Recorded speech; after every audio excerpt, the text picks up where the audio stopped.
and gentlemen, welcome to another episode of Unfiltered. I'm your host, Chubbs McFarlane. It's much appreciated that the perspective we have the opportunity to learn from one another. Our stories are powerful and needed for the world. It took a pandemic like this for us to think. I have focused on using my art as a tool. Because the opportunities are vast. We have a crucial moment in college to engage in that study right now.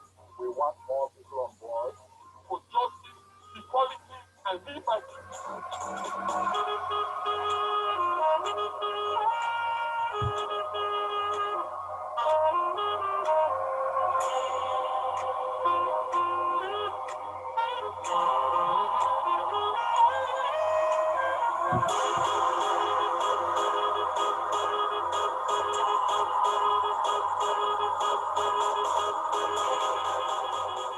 I'm your host here, Jeff McFarlane. Welcome to Unfiltered. Let's get started. Hello, ladies and gentlemen. Welcome to another episode. Happy Sunday, ladies and gentlemen, fellow viewers. Welcome to another episode of Unfiltered. You have three great hosts here today, and we're going to be taking you on this journey. So we're excited to have you join us this lovely Sunday evening, and we're more excited even for the show that we have ahead. It's going to be a powerful show, and you're going to be hearing some new voices, and this is all exciting for this Unfiltered team. So thank you for joining. Our co-host is Wesley Petit, you know him, and we also have Ms. Kaya Pantier, who's joining us. It's our inaugural session here at the show, so we're all excited. Without much ado, let's do some house cleaning items. Please share, like our videos, encourage others to join, start a watch party if you will, and we all love when you leave us beautiful comments. Also, leave your questions in the comment section and we'll pick those up and ask our guests on the show today. Thank you again once for joining. We will kick the show right up. Wesley, take it right over. Okay, great. Yeah, thanks to all the viewers for joining us today. I look forward to the two different segments that we're going to have on today's episode. So first of all, though, just wanted to do kind of a snap real recognition of what's going on in the world and talk about the current tensions happening in Amazonia, Cameroon. I've been reading up on that and some really big concerns about how the National Defense Forces are policing the area of Amazonia, and just wanted to voice recognition for that. There's these issues that are happening all around the world, and all of us have, some insights to those that are impacting our lives, and so just wanted to bring that one up that I recently have learned about. Well, without much ado, we have the segment to start the show off, and that is titled Community Vibes with Kaya Pantier. And we are so excited to have Kaya join us on the show. Kaya, take it over from there. Okay, well, hello. My name is Kaya, as you just heard. I'm a grade 12 student in Nova Scotia. So I guess it makes sense that today I'm going to be talking about back to school and COVID-19's impact on back to school. I talked to some students, I got their opinions, I got, their concerns. It's definitely, a pressing topic right now.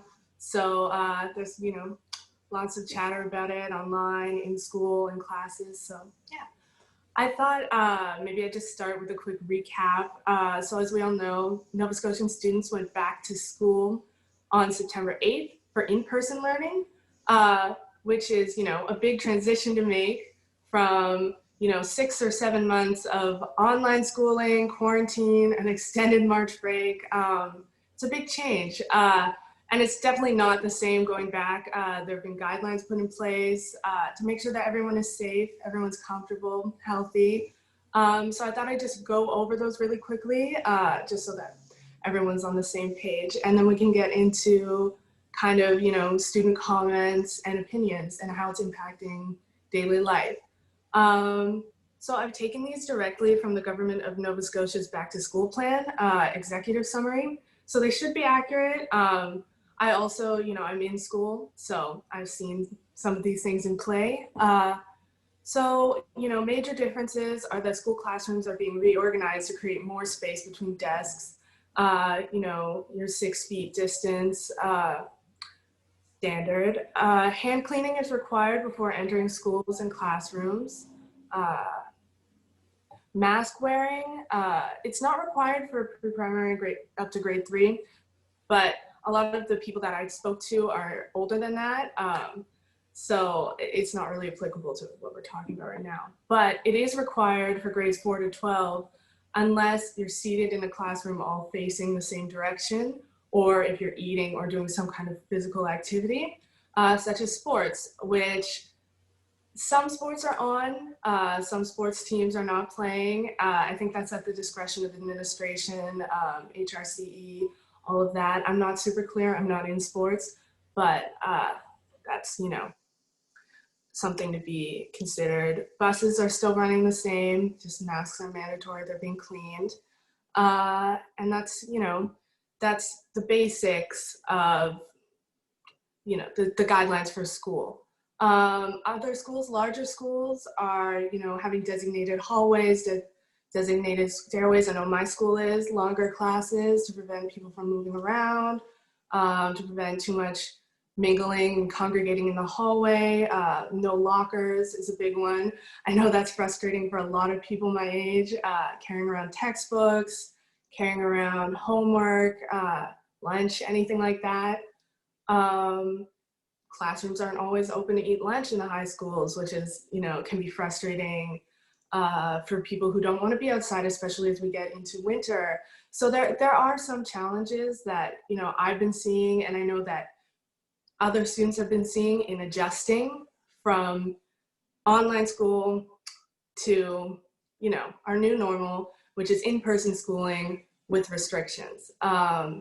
So I spoke to some people about this, and I know that it's a hot topic. So I've definitely been hearing a lot of different opinions. I've heard teachers' opinions, but I'm just going to focus on students and ways that it's impacting students.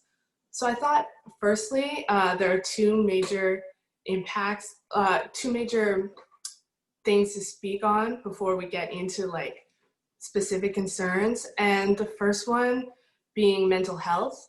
I know that, this is always an issue when we're talking about school, when we're talking about especially young adults and teenagers, but, anyone of any age. But especially with COVID-19, what I'm seeing and what I've seen personally as a young person is not only a lot of anxiety in youth and a lot of anxiety in, my classmates, but also in older people, in adults and in teachers. And, so it's something to keep in mind when we're talking about this is where are we providing students with adequate mental health attention during these times, during some more stressful times, during times where we're not so interacting with each other as closely socially, where we're not maybe getting that extra support that we need at lunches with our teachers, we're not having one-on-ones, we're not having close discussions with each other.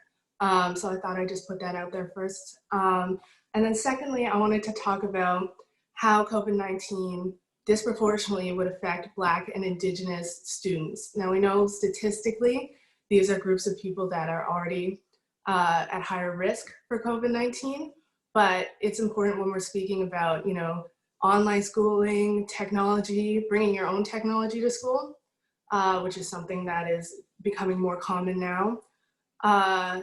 These are also communities that are less likely to have access to that technology and to the resources that they need for schooling. So I just wanted to put that out there before I get, too far into the other stuff. So,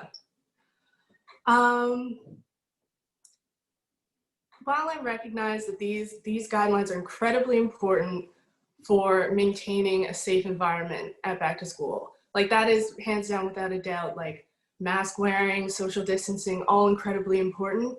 It does pose some problems for some students who are, they're having a hard time getting used to the new schedule, getting used to the new way of life. It's, especially with the expended amount of time that we've had away from school, it's very hard to get back into the routine as it is.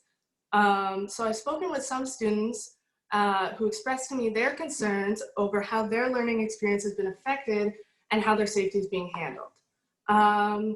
One student I spoke to specifically had expressed concerns over contact tracing and the ability to social distance in larger schools.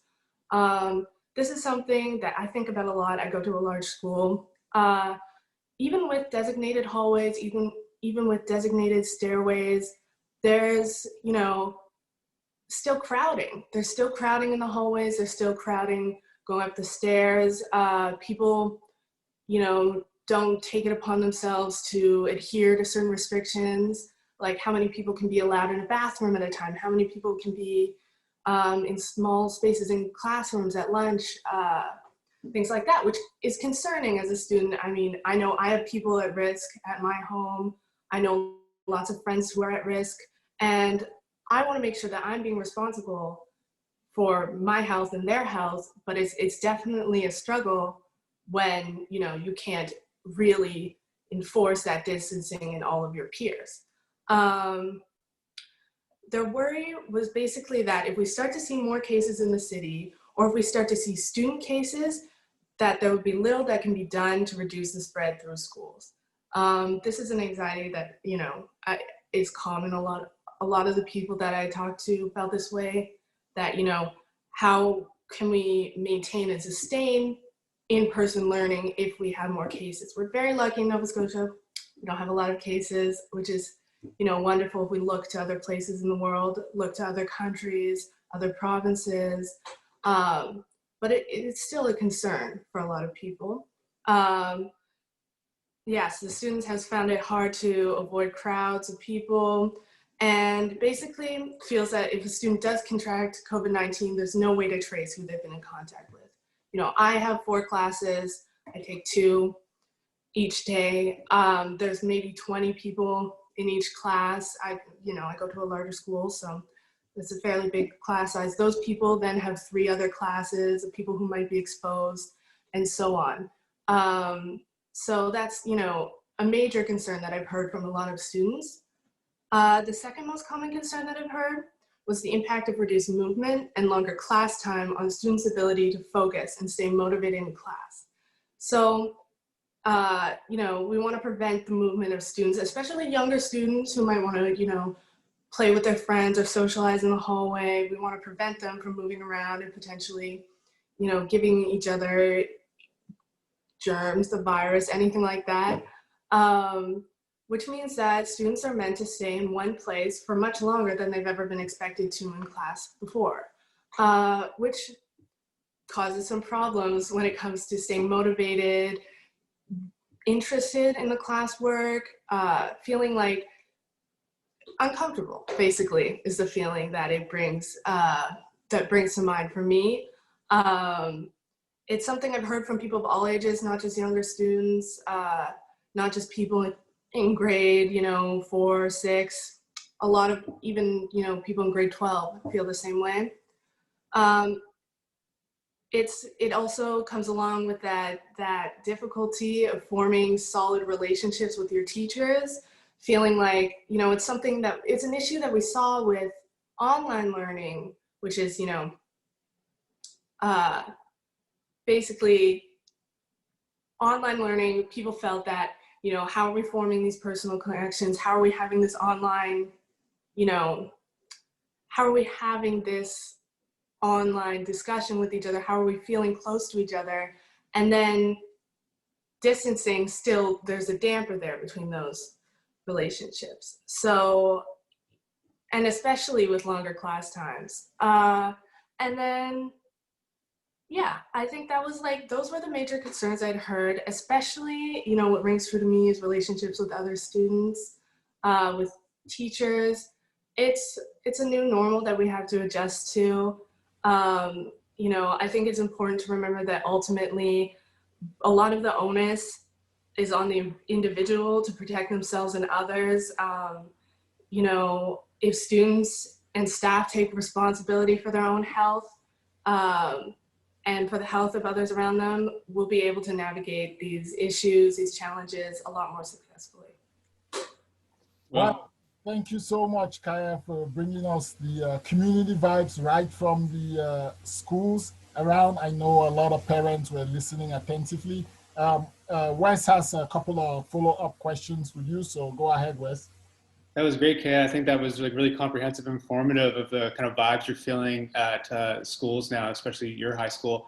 And you did kind of like focus specifically on student issues and acknowledge that there's kind of other issues that teachers are dealing with. So I just wanted to kind of touch on that a little bit. Do you know of any of the kind of issues that teachers are dealing with specifically? And how is this kind of the challenge involved in this new normal impacting the relationship between students and teachers? Well, it's interesting. You know, I'm more exposed to students for sure, just because, you know, I am a student myself. But I do know that, especially, you know, we saw with online schooling, that teachers rather, sorry, it feels like, at least from my perspective as a student, are having to adjust very quickly to the changes, even quicker than students have had to. Especially, you know, with longer class times, how do you engage someone? How do you keep their, you know, I hit on this, how do you keep someone's interest over the course of a 2 or 3 hour long class? I know a lot of students have also told me, I didn't hit on this, that they're concerned about their teachers, you know, they're concerned about their teachers' health. They're concerned about, you know, their teachers' mental health, having to, risk their health coming to school, but also, you know, having to teach in an environment that's stressful is a big one. I think that's in a way, like, students feel empathetic towards their teachers. I know I do. I think there is some strain though put on student-teacher relationships in that I can't go to my teacher any lunch and just sit down at their desk and work through an issue with them or work through a problem with them, because, you know, that wouldn't be adhering to guidelines. Oh, yeah. Once again, very well put.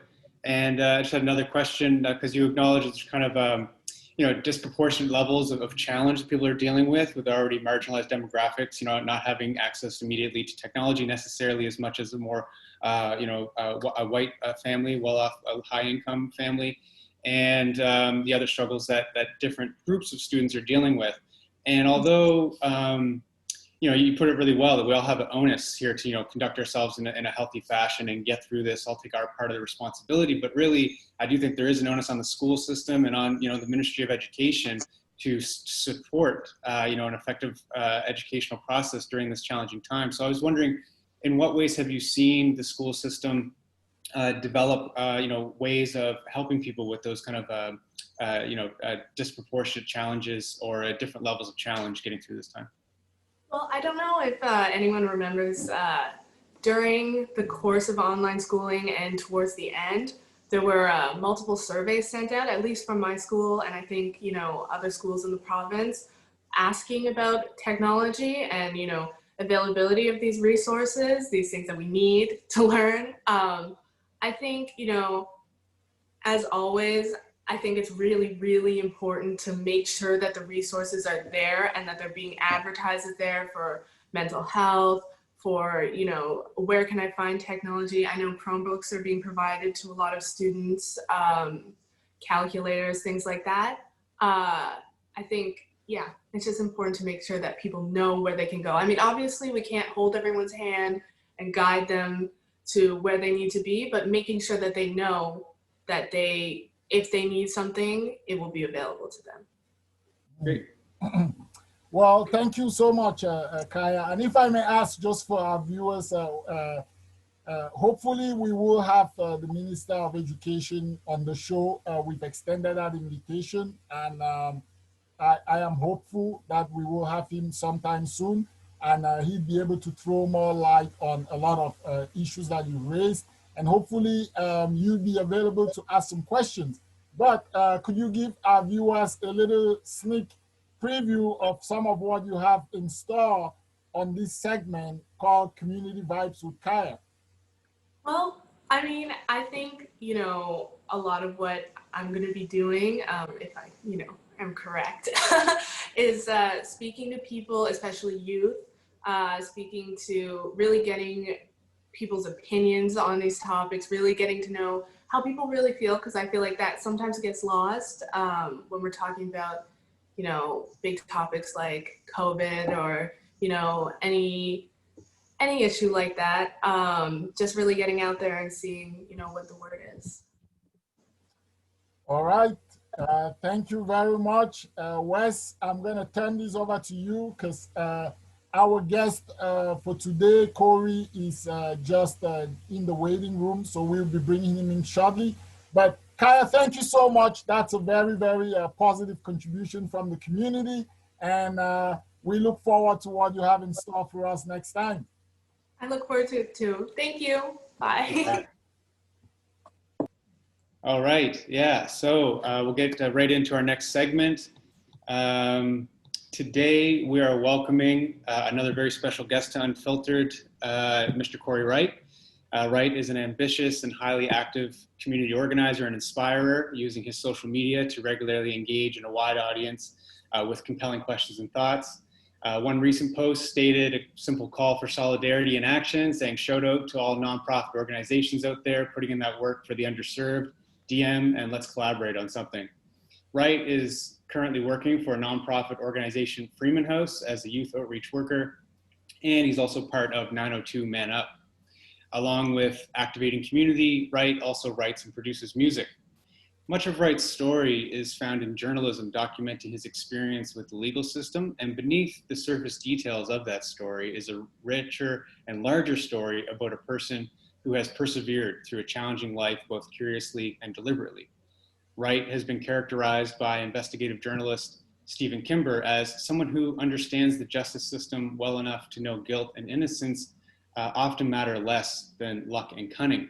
The intelligence that's obvious in his conversation serves as a counterpoint to the muscles he's been building, lifting weights in prison, to his tattoos. There's one on his back of each hand containing the names of each of his two young sons, and another in his shoulder that declares he is his brother's keeper. Stephen Kimber's coverage of Corey's story is very telling. I suggest people check it out. But I'm unsure of him using the term counterpoint, as that seems to be a nod to traditional values that tattoos and intelligence don't go together. And we're really looking to kind of elaborate those traditional values. Really happy to have a conversation with Mr. Wright today to continue the story about his intelligence and how community can become stronger. Yeah, Corey, how are you doing today? I'm blessed, bro. How you doing? How you doing? Really well, thanks. Really enjoy your social media work, and thanks a lot for joining us on the show today. So maybe that's a good place to start off. I mean, what's your what drives your use of social media, and what are you looking to trigger in your use of social media? Man, bro, it's actually funny because, like, I don't like social media. I don't like none of that because I like being connected. And I find like the physical is better, but it's the times. It's what it is, right? And there's so much negative out there. I'm like, there's no way I can get on here and post some negative stuff and just add to the slush. I don't want to do that. So I'm gonna try to get people to think. You know what I mean? Like, you think for yourself. Like, just because something's legal doesn't mean it's right. You know what I mean? Like, and it's just, I don't know. And I don't know, bro. Like, I don't know. Like, I want people to think for themselves. I just want them to love each other. And with the times that we're having now, like, a lot of us are going through some really hard stuff. This quarantine, this COVID, and it's all intertwined with mental health because, like, okay, they lock you down, you can't go, you're hosed and all that. But at the same time, they're telling you and they're drilling it in you subconsciously to don't talk, don't trust, don't touch no one. It's like, stay there. And us as humans, we crave human contact, right? So it's like, we're wondering why we feel so, like, disoriented and all over the place and brain scattered and all this. we just really crave contact. And I just want to put it out there, like, you know, it's okay to feel the way you do. Just love each other from a distance if you have to. If you need a hug, like straight up, get yourself a hug. Find somebody that's okay with the contact and get your hug in, like for real. Yeah, no, that's why it's really important for us to all get our voices out there, because usually these feelings and thoughts that we have are not unique to ourselves, but something that a lot of people have in their heads and hearts. And so I think that you really do succeed, you know, with your question of the day, or in the kind of narratives that you share about how you work through a tough situation with a friend. I really see that as being a positive use of social media, these platforms that we have available to us. Yeah, I try, right? I try. Yeah. So you also have experience in music production, alias Corey Wright. How do you use music to spread your message? Um, it's weird because when I first started rapping, I was using music as like an escape, and you know what I mean. I don't know. I just seen so much power in it, and I could control that power, and I can control the narrative, and not. I wasn't like just some young on the block running wild. I was this guy. I knew what was going on. My blinders were on. But then I went through a phase where, you know, I just wanted to make good music, just dance music, just get people uplift people, just, you know what I mean? And then I challenged myself. I even went further and was like making like rave music, you know, like, and, you know, I was testing my vocals, making R&B tracks, and you know what I mean? But now I'm back to that point where I want to like relay messages in my music. So I feel like for me, music now, it's it's more different than it's ever been for me. It's like I'm almost a stranger to it, and I'm learning new ways to express myself and feel comfortable with myself. Because before I felt like I had to, like, you know, like I was like in a box, and I almost like pigeonholed myself to the public, to everyone. But then I had to break out and just try different stuff, and then people were like, oh man, you're actually really versatile. So now it's like, yeah, okay, now I'm back to that message. And I got a song like getting ready to drop like in probably a month or so, and it's called Around My World in 80 Bars. And it brings you like it brings you from when I was like 4, like it's chronological order, but I don't say at this age, you know what I mean? Like it just brings you chronological order until my well, incarceration of this time that I just got out of jail for, or prison, I should say. Yeah, that sounds really interesting. Where can people get access to that when it comes out, or where can they stay posted? On everything, Spotify, Tidal, Apple Music, Google Play, I'm all over there. Cool, and they'd just be looking for Corey Wright. Corey Wright, that's it. Cool. So how have organizations such as Noise Information and Transition Agency helped you develop as a community organizer or producer of music?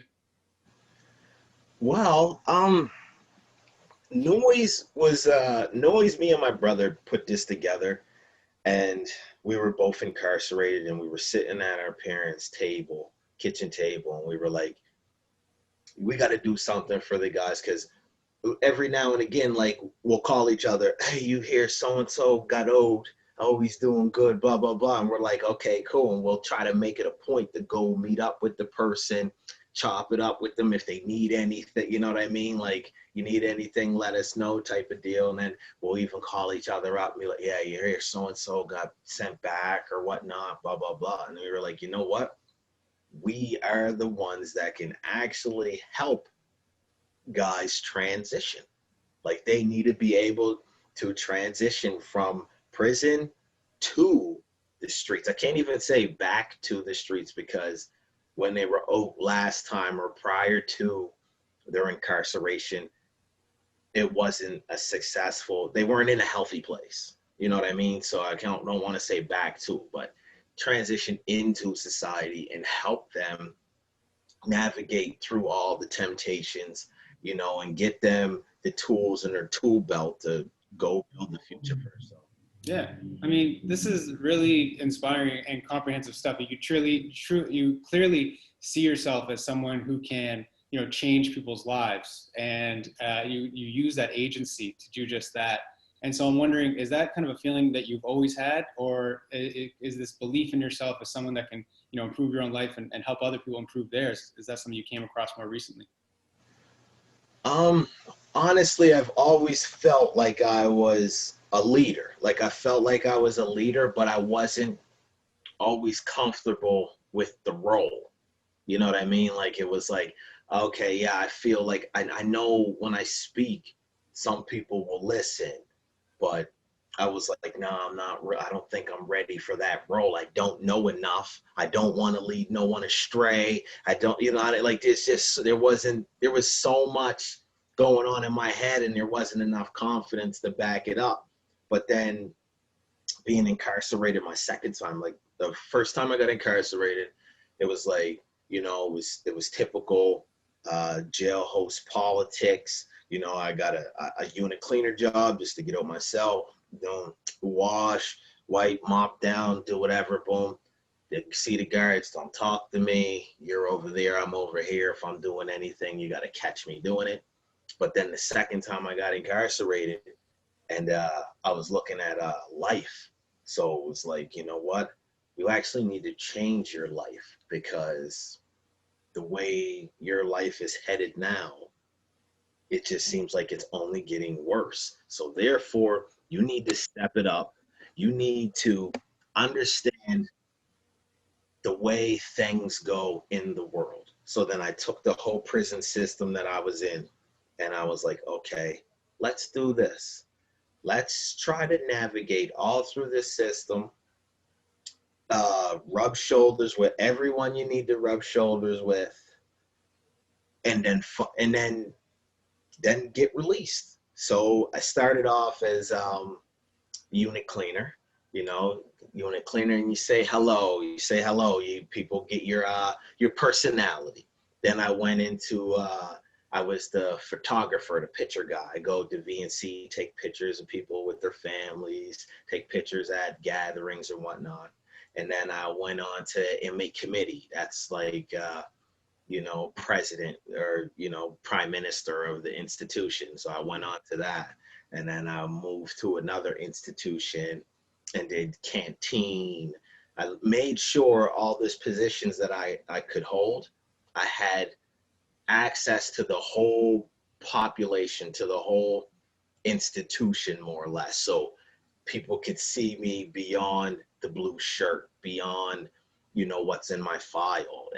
And then as you start navigating and working with people, what drives them, what doesn't drive them, what rubs them the wrong way. And you notice that, like, we're all on this, we all, at the end of the day, we all just want to go home. We all want a paycheck, and we just want to be proud of ourselves and make our family proud. Yes, mama. I'm in this room. Daughter. Yeah. Yes, mama. Yes, go.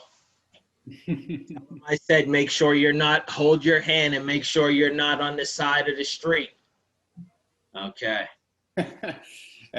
Once again, thanks a lot for making time for the interview, and it's great to get a glimpse of, the different responsibilities that you hold in your life right now. So that was a nice little glimpse. Right. Can you tell us a little bit about 902 ManUp? 902 ManUp, it actually came together with Marcus James and Peter Campbell, and they were I can't remember the year exactly, but it was just like a lot of violence going on. I think it was 2016, I believe. 16 maybe, don't quote me on it, but there was a lot of violence and stuff going on in the city. And then they were like, you know what, we got to do something. And then they put a calling out to people to join the group, and then it just snowballed. There was one event here and then another event, and they had people coming and speaking, and I spoke at an event, and I actually played like I was an inmate, And then my son came into the institution as an inmate too. And then there was like that dialogue type of, you know, like skit. And a lot of like, I never seen this, but someone said like there were people, yeah, it was, I don't know. And it's just like 902 ManUp is what the city needs to help with the violence. They just need more backing from the government. And it goes the same with noise as well. It's just, and it's crazy because the government says that, you know, they want to help, they want to do this. And I want to believe it, but I just don't see it, you know, and I don't want to like, I don't want to say they don't want to help, or maybe they don't know how, but you know, I got to call it how I see it. They're not really doing too much. Yeah, it's really important to name that. And I think that it's all the more wise of you to admit that it might be a matter of not knowing or not having the right insights to effectively help in communities. So, I mean, where do you think that learning can come from? You know, some people do, you know, demonstrations and protests. Some people write a letter to the MP. So like, what kind of strategies appeal to you in terms of, you know, waking up the institutions that are supposed to be taking care of our communities? Well, I like working straight at the ground level. I don't want to write letters to no one out there because I know what letter writing gets me. It doesn't get me anything. So I just like to make noise. Like, you know what I mean? I just like to make noise. And you know, if guys are in, like, it's really, it's not about the money with me. Because if it was about the money, I wouldn't be doing this, because it doesn't pay as much as people think, you know, like, and it's helping someone even just get their IDs, helping someone get their health card, their identification number, get their birth certificate over again, and helping that, and then helping them do their resume up, and watching them grow and get that confidence back in themselves. It's so rewarding that, like, I don't know, there's no words for it. It's like music, and then it's like noise, and it's just crazy. Like like I used to think nothing could compare to music. Like you know, family, none, you know, that stuff don't even count. But like, not like, it was like music, okay, music, and then noise came, and I'm also in this scholarship program for CFAT, and I'm doing the script right now, and I'm gonna have my short film completed by January. I'm hoping, got the cast and everything all done, and I just hope like this piece that I'm working on is where I'm gonna put a lot of messages in. Like, there's gonna be a lot of jewels in there, food for thought. So people just have your plates ready. Totally, yeah. And you talk about the personal growth and trying to trigger that in other people with those jewels from your own experience, through a short film in this instance, and through personal, you know, outreach to people like you're talking about with noise. And so, like, in those experiences, you know, of course, it doesn't always resonate with everybody at the time. Like, you can give someone some advice, and then like maybe they're just not ready to take it at that moment. So, you know, what do you think makes the difference between someone who's ready to learn and someone who isn't? Well, I say it starts with the engagement.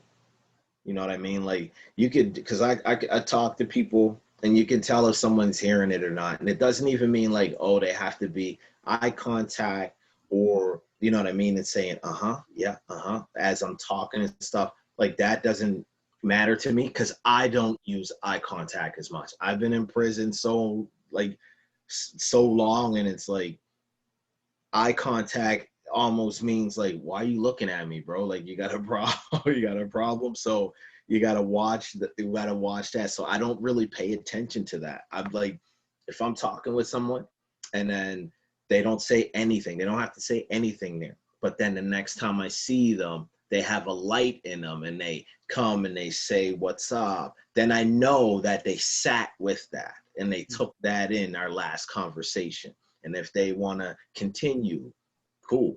But, you know, like, if I'm having a conversation with someone and they're like, yeah, no, I get it, blah, blah, blah. And they're interacting back. And then the next conversation we have, nothing changed about them. So you know what I mean? So it's really hard to gauge engagement, but I feel like I've just been through so much and seen so much. It's fairly easy for me, I guess. Like I can tell if somebody's bullshit, and I can, like for the most part, most people can if they actually like listen to their gut. Like we're the only species that really doesn't listen to our instinct, and it's funny, right? Yeah, I got to be a judge of character, and that definitely helps. And yeah, I mean, I definitely think that there is some people that are willing to sit with some advice and mull it over on their own terms, and then you can get to the next level of relationship and conversation on that. And there's nothing really like that, and we're connecting with someone and being able to build on a thought or an idea. And so I really look for that in my life. And I find that some of the people that are the most dedicated to lifelong learning and also engaging with people to try to teach them and exchange insights are people that have been in like these moments of their life where they find themselves in a mess, or they find that they've made a mistake, and then they realize that they can change those conditions, or they need to change those conditions. And so do you think that the capacity to learn is directly related to making mistakes or realizing that we've made mistakes? Yeah, in a sense, yeah. But for me, I say, like, my urge to learn, I just feel like I'm so far behind because I've been away, been locked away without any of, the knowledge. So now it's like, it just seems like I'm always playing catch up with myself. I'm like, oh man, you should have already known this, or oh wow, this is new, this is awesome. And then you look at it and it's like, oh, this is like 10 years old. It's like, holy, where's this been at? I don't know, but a lot of people I feel like knowledge and wanting to like relearn, or should I say unlearn and relearn different things does come from like being ashamed of oneself, right? and and and and it's weird because some people do it because they're ashamed of themselves and they want to be better, but also some do it because they feel like they want to compete with each other, but other people, but whoever, like, it doesn't matter to me as long as people are willing to learn and love learning and open to getting your paradigm shift to something else and not just, oh, whatever the far left says or the far right. It's like, man, like, because if you think about it, you got the far left, you got the far right. Now, if they're both supposed to be for the people, why are they so far apart?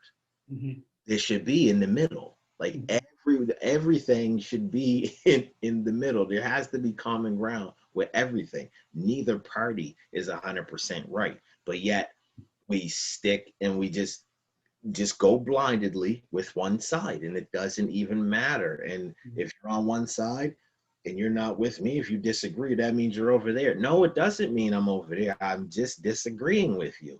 And people tend to pigeonhole and I don't know. It's weird, bro. Like that's a crazy question because there's so many. Yeah. Well, hey, we can continue to explore it. I mean, if thoughts continue to arise to you, just, because it is kind of a broad question, but there's lots there to talk about what sets someone up to be willing to exchange respectfully and productively with another person.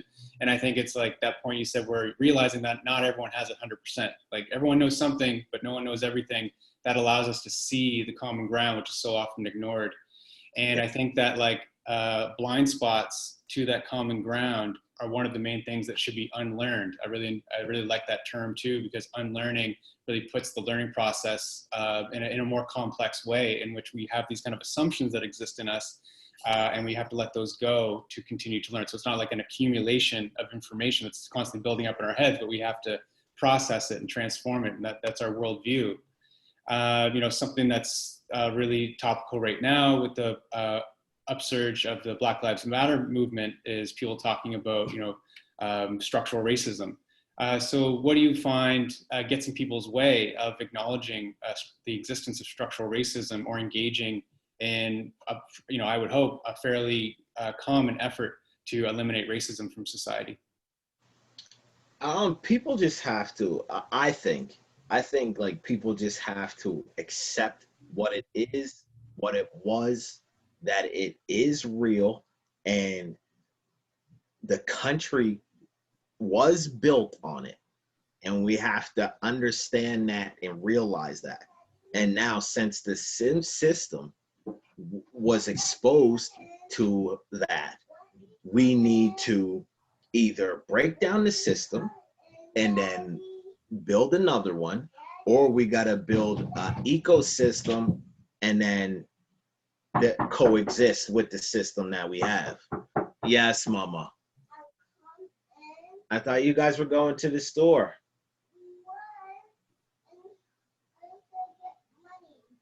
Oh, okay. I guess you can't get. Hold on one second, bro. I gotta give money. If they'd like to make an appearance on the show, they can have at it.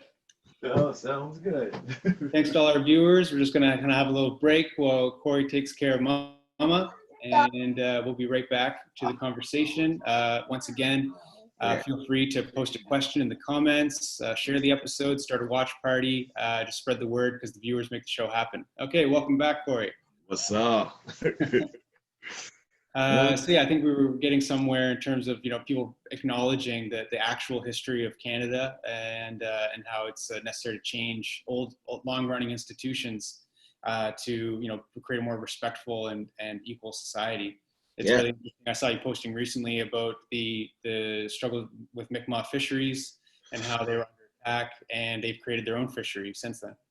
Yeah, like it's exactly their own ecosystem, and if the system doesn't want to acknowledge it and help, then I think we're gonna have to create our own stuff, and that's part of the reason why we created Noise for that. And it's like, like we had Noise together for maybe a year and a half, almost 2 years, but we were just making sure that it was, just everything was proper, and we weren't really promoting it as much. But it's like, oh man, like it can't even wait no more. And so I co-created this program. They bring me on board to this coding program that starts on October 5th. We got 8 participants, and we're going to teach them how to code. It's a year-long program. After the program's over, there's they go on oh my god, what is going on here? I can't even think. Jeez. Work what is it? Oh my gosh. It'll come to you. Work placements. Wow. All right. Yeah. I'm like, what is it? Work. Yeah, no, it's a 3-month work placement after. And it's, and it's going to be amazing because there's we got a lot of speakers coming in. We got speakers from a lot of big software companies from around here, from around Canada. And we have a representative from Google coming in to speak with the class too as well, right? And 2 people from the program guaranteed jobs after it's over. So you get $20 for both of you guys.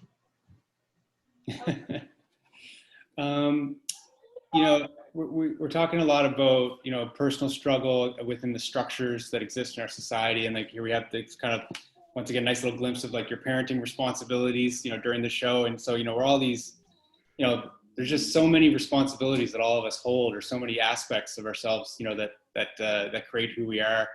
And, I did want to bring up a question about maybe one of the toughest struggles, which is how we relate with our families. And, I had read that you had some tension with your mother at an early age. And I also experienced tension with my mom in terms of, relating and just kind of having the relationship, the closeness that I wish we had. And so I think about this a lot. And part of that tension that men regularly experience with their mothers, I think it's kind of an inherent part of generational and gender differences, but there is something significant about the mother-son relationship. And so I was wondering if you had any thoughts on that or advice for men relating to their mothers. Oh, geez. Man, your mother, and this doesn't mean like obviously it doesn't mean everyone, but for the most part, like your mother will always have your back. You know what I mean? Like the stuff that she says and she riffs on you about, it's because your mother will always give you the truth, and she will let you know, listen, boy, don't go there wearing that shirt, or you got the whatever. Like your mother will always say, you think that haircut looks good, it don't look good. Like, you know, like your mother will always give you the truth. She won't sugarcoat nothing, and they just want the best for you, your mother and your father. And if they don't want the best for you, you will know that by a certain point in life, and you'll know, okay, well, they just want to drain my energy or whatever, because not all parents are good, and that's what it is, and that's okay too, because just because your parents aren't good, it doesn't mean they're not good people, because everyone doesn't know how to parent. Maybe it was how they were taught, but my mother, like, she was always A1. We just started bumping heads when I was like 14, 15. I wanted to be a man, you know what I mean? I wasn't a man. It's just like, and then, she's told me kick me out, but it was only like she was only kicking me out for like half the day. And then, me being the big man, I was like, all right, I'm leaving for good. And then I laughed, and I was like, oh man, what are you doing? Now you got to pay bills, and you got to do all this stuff. And it's just crazy, right? And now we're like best friends again. Like we always were close, like always. Like we had that little like 14, 15, maybe 16. But then after that, like I've always had a room. Like I'm in my parents' house. I just sold my house last week, and I'm moving to another house next week, and I'm in my parents' room, and it's like my room. Like I got stuff like, well, actually, this is my little brother's room still. He has a family. My room's the next door. Yeah, like it's great. It still got stuff in it from the childhood. Like, our bonds are great. Like it is there, and for anyone out there that has that with their mother, or ever had it with their mother, it's never too late to get it back. Because if you're gonna like hold resentment for anything, or if she's gonna hold resentment, and all it is apology that's needed, or you guys just need to sit and break bread and talk it out. Maybe both of you did some wrong. Maybe nobody did anything, and it was a misinterpretation of some situation that blew whatever. But communication, like communicate with your parents. Like I tell my son all the time, like, if you have any questions, talk to me. I was you before. Right. I was you. So if you actually think about it, you're talking to your future self, and you can get the knowledge. So what do you want to know? And then he looks at me like, Dad, you don't know nothing. You don't understand nothing. I'm like, what? Do you know? But you had said that same thing when you were his age. Exactly.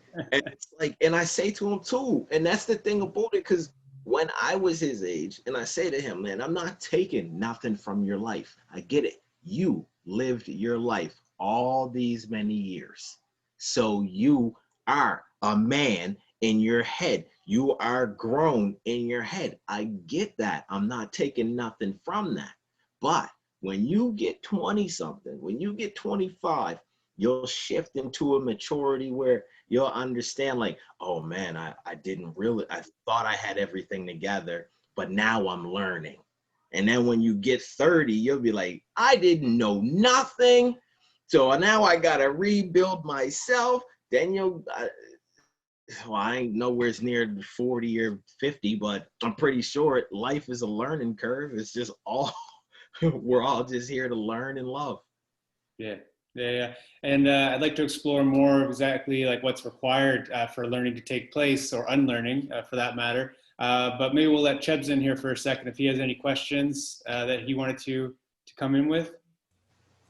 Yeah, you're talking quite about being a parent and just hearing your kids in the background. I can relate to that because they're always screaming here when I'm trying to just have a show. I'm trying to have a show, kids. I'm telling you. Oh, Yeah, really, really inspiring, powerful story, Corey. I wanted to ask you this: how have you talked to any of your artist friends, and what is it that as an artist you're feeling in this moment in terms of surviving? Because a lot of artists now, as I understand, can no longer do some of the things that artists were able to do to promote their art. Having people together, even if it's just little groups, throwing little gigs here and there. So what are you hearing, and how are you yourself using all of your experiences to navigate putting your art out there, given the pandemic that we have before us and the challenges that it has brought on the industry? Honestly, like before, I don't know, like I don't even like consider myself just an artist. Like I know people like, Is the little girl out there again? no, I think she went with Kieran to the store. Well, I You know, sent the little boy to the store. huh? You sent the little boy to the store.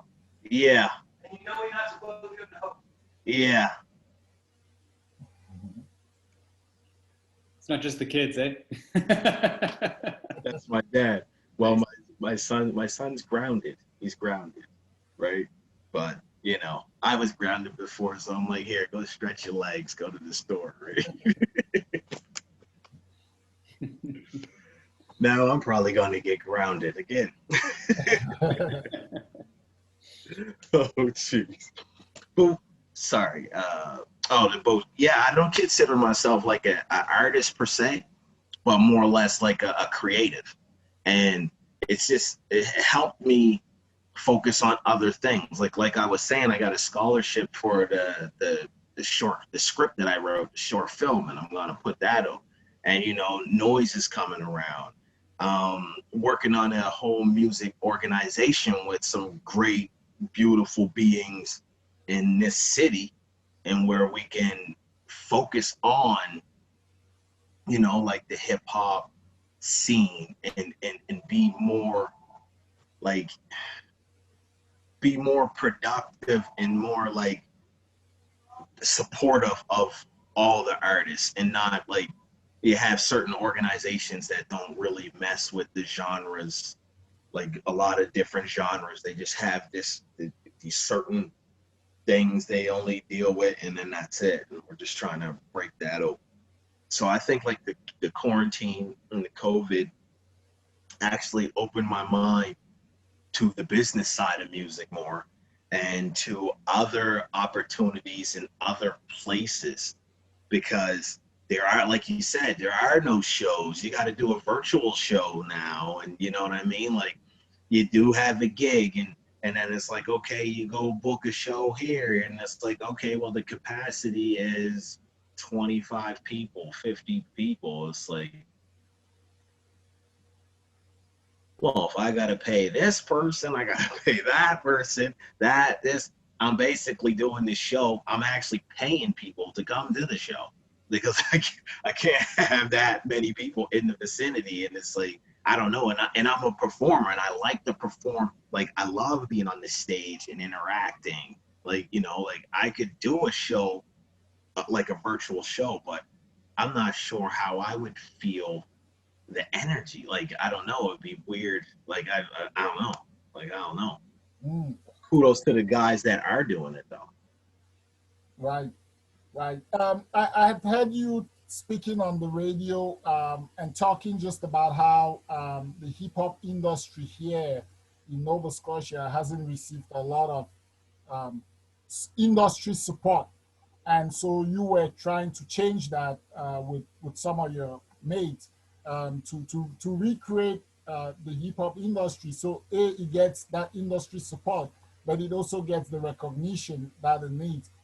Bring us to some speed, or maybe shed some light about some of the work you're doing. And I'm really interested in knowing some of the artists that you're working with, because I know some people who are doing some hip hop, and I kind of, I know King Woos has been trying to organize some things up in Alter Egos. I know Nick's music. He's been putting out some stuff out there. So I'm just interested in hearing how you're steering that boat.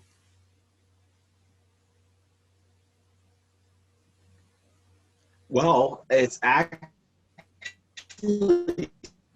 still in the infancy stages. Meeting together, like me and the board members, we're just meeting together now, and still, we're still working out the kinks and stuff before we actually bring it to light to everyone. But just know it is coming. It is coming. All right, hip hop enthusiasts as ourselves are looking forward to that. And maybe I'll throw in a suggestion. Do a rap 101 class, okay, so that we can come in there and try out our own expressions. For sure, that course is already done and just waiting. It's already done. It's already done. It's actually 7 sessions. I can give you that. It's 7 sessions. Look at that. Yeah, so like that's some like good learning experiences that you're preparing for other people, and yeah, I mean you're doing a lot of good work, Corey, and you just in this short conversation we've been able to have, I think that most of the time we're always talking about collaborations that you've been involved in. So I was wondering, based on your insights from all that experience, what are the elements that are necessary for a successful collaboration? Communication,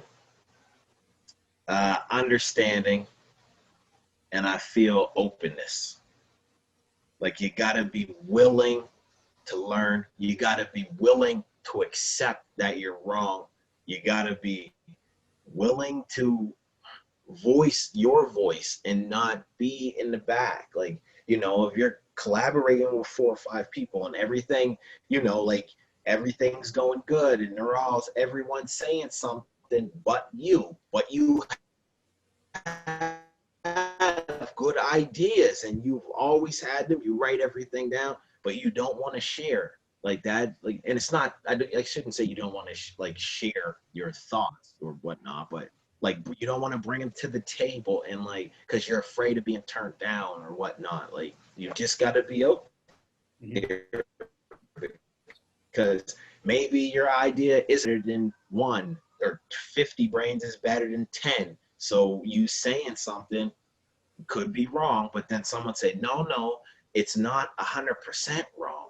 Maybe if we add this to it, boom. And then someone else like, oh yeah, boom. And it all started from that initial thought that you didn't want to share because you were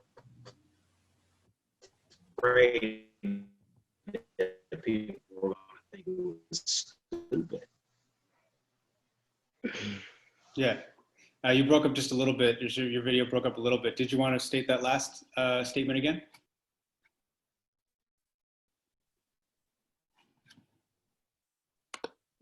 I mean, I think we all really get the sense that being open. I was just saying, like, if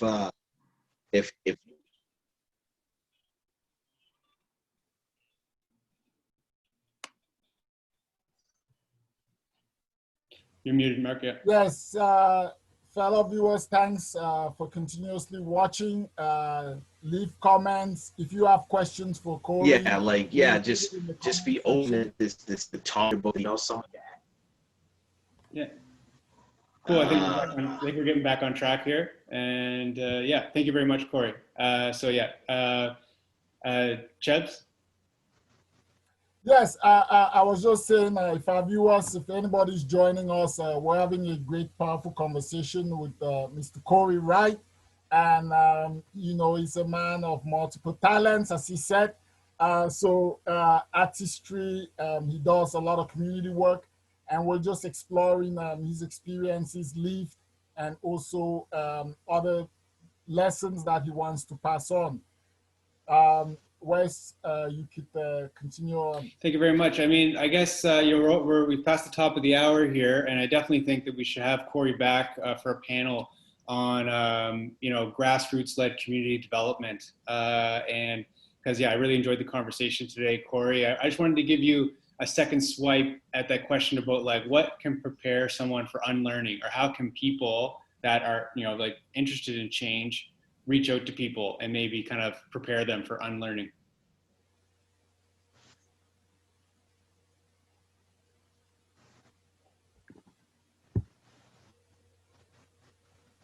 It seems that we are having some. Froze Okay, go ahead. up. It's probably my connection. It's all good. You're coming through now. Want to give it a shot?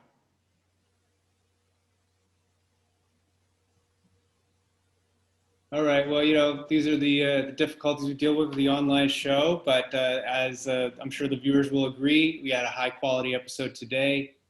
So once again, I'd like to say we reconnect with Corey for a future episode. And go ahead and close this off, Chips. Well, there's a lot of other things that I know our viewers would have been expecting us to discuss, but as you know, telling stories takes time, goes by so quick. There's a lot we want to talk to Corey about. We haven't even touched quite a lot on all of the agitations that are happening around the world in support of Black lives. So there are a lot of other topics that we want to talk about, but definitely this is the beginning. We will love Corey to come back as many times as he wants to, and we will explore all of these issues.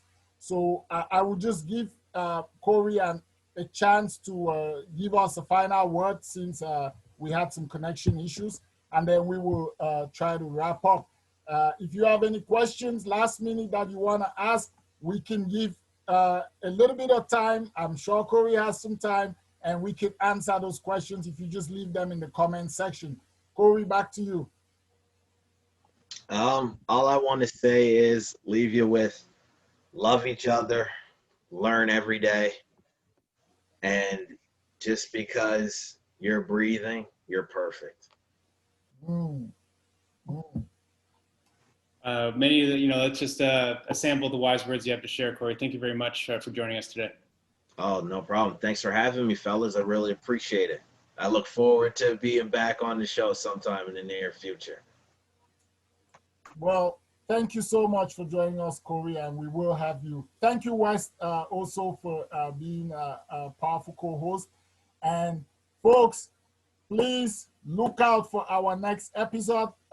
We are putting together some really powerful episodes for you as we sort of gradually move into our next season of Unfiltered.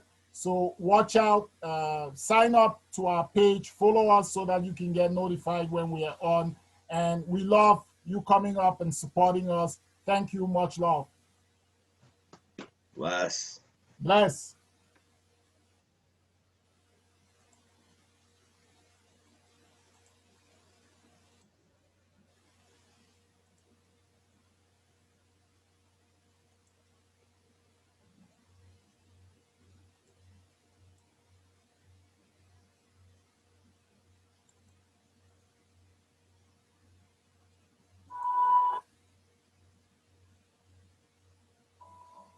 I'm your host here, Chuck McFarland. Welcome to Unfiltered.